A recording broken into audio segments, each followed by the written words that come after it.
because they think it's funny. It's like, I enjoy WWE. I do. But, I love it. But it's more or less when you're the big dog on campus for a reason, you got to show the reason. Yeah. And it's like, and that's the point. It's like, it's just, when you get like to the point where we don't have to try as hard, but people are going to watch anyways. Well, some people are going to ignore it too. I mean, yeah, people are still going to watch it, but it's just, when you're not acting like there's a contender or a competition, it's like it's not really following up with something that you're not making yourself like the big dog, except for your production. And exactly what you said is the reason why wrestling has lost viewers over the last few years. Oh yeah, it's because they don't really try anymore.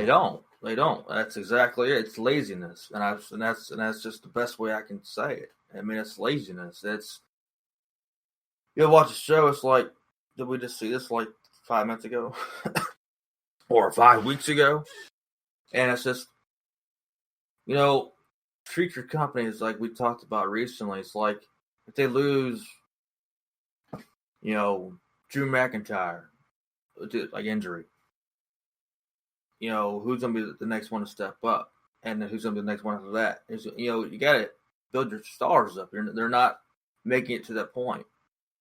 And it's just, you're going to have, you have 1 week, you have a top guy or you have one guy you're trying to build up, take a loss, or wins. The next week they take a loss. Next week they take a loss. I'm like, what is it they're doing that you're trying to build them up? It's just, it just, I gotta say, it's being lazy. Being lazy, and it's frustrating. Absolutely. And like we said with Drew McIntyre, Keith Lee should be ready to go in that situation. Mm-hmm. And I just don't think they are working to build them up as much as they should. The one thing that, all right. What are you gonna say? I'd say one thing that WWE has better than AEW, in my opinion, is that they have a little bit more of a clear view of who's the heel and who's the face. Not, we can see some of them are very visual, but it's like you have these guys and girls out there, especially guys. I would more like say it's just that I don't know who's the heel and who's the face. Sometimes it's like there is no clear vision. It's like I prefer to see that. I know the heel and face does not have as much value as it did at one point due to social media mainly and the way the business has been opened up behind the curtain. But it's just that's the one thing that I'll give the WWE credit on. They can, a lot of times, they can separate who's the face and who's the heel. And sometimes that's one thing that's better than AEW in different aspects. Well, I'll disagree with you with social media. I think it started in the 90s. I think it started with NWO and Stone Cold. Social media back in the 90s, what? No, you said they don't really have a clear view because of where the business went because of social media. I think the reason that it's not so clear anymore is actually because of Stone Cold and NWO. You had these tweeners that were, it was good to be the bad guy, and yes, Stone Cold was going against Vince McMahon, but he wasn't like a clear babyface. Well, it took time to develop that, but it's like it's just if people like the rule breakers, like it's the boss, so it's like it's your regular guy. I mean, I understand what you mean by like this guy's supposed to be the bad guy. He's a rule breaker and he's hitting people all over the place, stunning them, everything. And I totally get that. And it took time for people to develop that love for it. Some people loved it out of the gate, but it was to where once you develop that feud, to where it's the regular guy, he's just gonna make his way through. And of course, when Vince had their feud, it was like hell yeah. It was like this is a guy who can go off and be his boss every week and not get fired for it. And it's just, have a beer while he's doing it too. Well, I like the idea of not having it clear because it's circumstantial, and that's kind of close to life, if you will. Yeah. It's fine. It's like, what I mean by is, it's one thing to have those kind of characters, but when you have more than type of wrestlers that you're not sure who's doing who, or what's your character. It's not just about heel and face too. It's about who are you, what are you, where do you come from, what is it your story is, and I know it takes time to develop that, but I don't see all that. And there's people at WWE I don't yet get, but in AEW it's like I don't know these guys, and some of these girls like, well, who are they? What's their character? Yes, face or heel, but who? I don't understand who you are. What your direction is, other than saying you want to be champ, huh?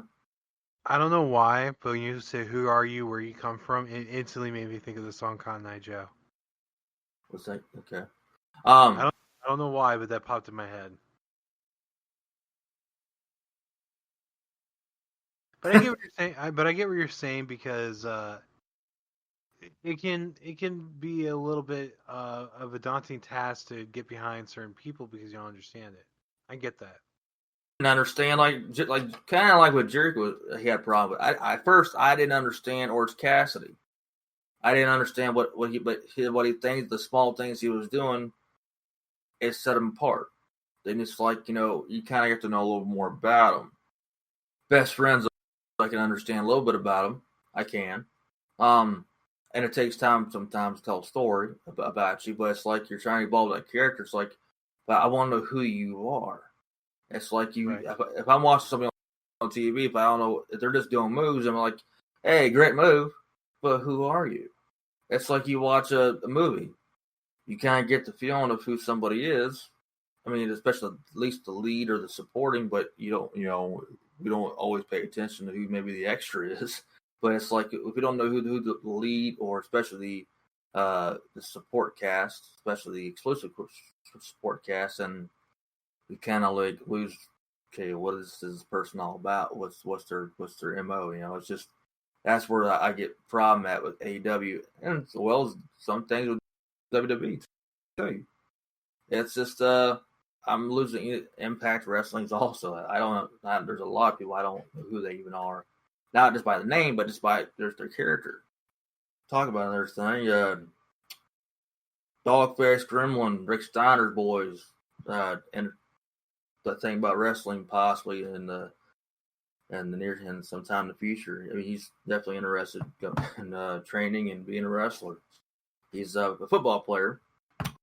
In college, I don't know what college it was from now, but he didn't do too well in his trapper in the NFL, but he's still playing football. And he says there's a possibility of him being a wrestler in the future. We could have another Rick Steiner in our hands, or at least something like that. But it'd be cool to see him being his own person too. What you think?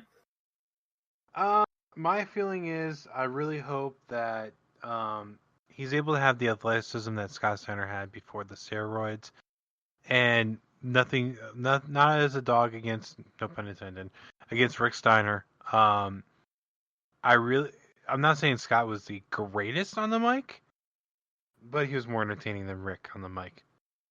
And if I think his name was Bronson, if Bronson wants to call himself the big bad booty daddy, I really think people should stop him. Yeah, he don't need to be doing that. No. Good Lord, no. Be yourself. I don't even know what that means. I don't know. I told you before. I have no idea. I wasn't even a big fan of that character necessarily. I thought he was good for Med Carter, U.S. title, or being someone's kind of running, beating somebody up. But I didn't see him being Scott Steiner. I didn't see him being world title run and being the top star in WCW towards the Forge end. I just wasn't big into it. I didn't think that putting that spot on was the best choice, but I guess at that point in time, there wasn't a whole lot of options either, I guess. Yeah. So, I think it was necessary for him in the later years of WCW to be elevated to the world title scene. But I think it should have only been used to get people like, Booker T and a few others like that over. yeah. Well, that's he had a good feud with Booker T. Mm-hmm. You know, yeah, I just wasn't big on that character as much. Yeah, it again, their feud was good, and I think it was necessary for them for Booker T to be elevated, and I think Scott would have been a good person for him to do it. I am very grateful that they didn't have a pose off like Scott Steiner did with Triple H years later. Yeah. I've been hearing that Impact Wrestling had to refilm some endings to matches recently because some wrestlers are going to be leaving the company. Some of them are possibly leaving the company, so to certain endings due to and that's not what I would say a usual thing, but I had to deal with that recently during the tapings.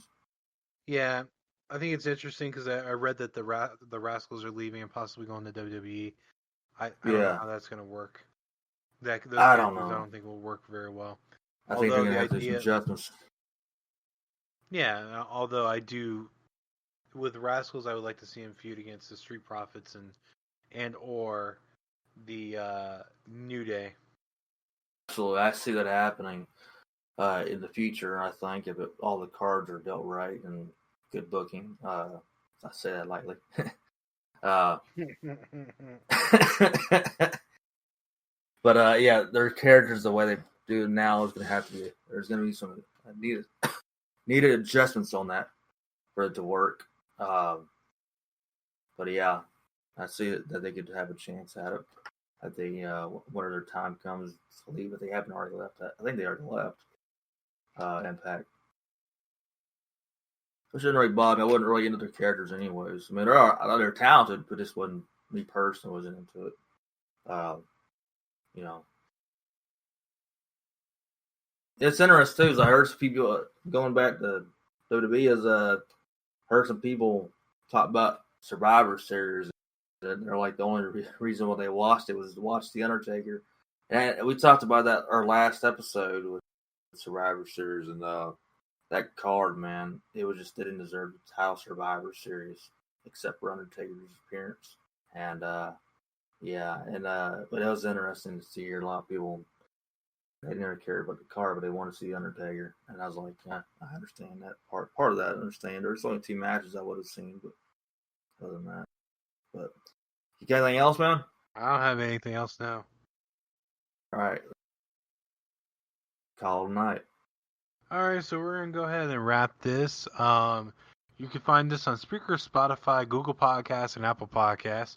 You can follow us on Twitter at WrestlingSCool, and go ahead and take it over for the rest. Instagram, at Wrestling Still Cool. Facebook is Wrestling Still Cool. We're also now on TikTok, Wrestling Still Cool 90, and our email is wrestlingstillcool@gmail.com. Say hey, or let us know what you think about the podcast, what you want us to talk about, reviews, etc. Or you can DM us on social media, and that'd be about it. And yeah. All right, and that'll do it for us. I hope you guys enjoy the rest of your night. Um, and again, we'll be back in a couple days to talk about more stuff related to wrestling. And as much as you might want to find me there, I am not in Magic Mike.